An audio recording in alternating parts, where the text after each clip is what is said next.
পাবনা জেলার সাঁথিয়া উপজেলার করমজা সর্দারপাড়ায় ভয়াবহ অগ্নিকাণ্ডে ৩টি বাড়ি পুড়ে প্রায় ২ কোটি টাকার ক্ষতি হয়েছে। আল্লাহর রহমতে কোনো মানুষের ক্ষয়ক্ষতি হয়নি। বিদ্যুতের শর্ট সার্কিট থেকে আগুনের সূত্রপাত হয়েছে বলে ধারণা করা হচ্ছে। ২৩ ফেব্রুয়ারি ২০২৫ রবিবার রাত ২টার দিকে ভয়াবহ এই আগুনের সূত্রপাত হয়েছে। ফায়ার সার্ভিসের ৩টি ইউনিট ঘটনাস্থলে পৌঁছে আগুন নিয়ন্ত্রণে আনে, তবে আগুন নিয়ন্ত্রণে আনার আগেই পুড়ে ছাই হয়ে যায় আব্দুল দায়েনের বসত বাড়িতে থাকা সবগুলো ঘর। পাশের বাড়ির মরহুম আব্দুর রাজ্জাকের বাড়িতে আগুন ছড়িয়ে পড়ে মুহূর্তেই। তার 4টি রুমে থাকা কোটি টাকার উপরের আসবাবপত্র পুড়ে ছাই হয়ে যায়।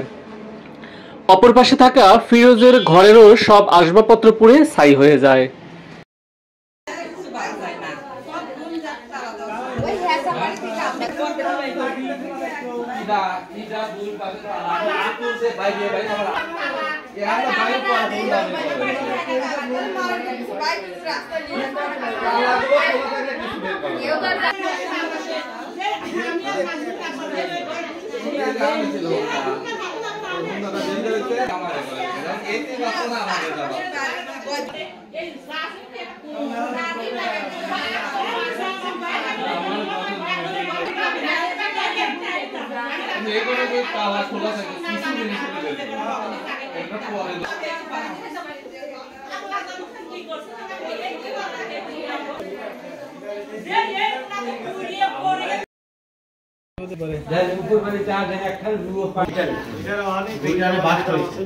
মিটার বাস্ট হওয়ার পরে আগে দাঁড়িয়ে পড়ছে ওটা পুরো রাহাত গেলে ঘরে কিছুই না সব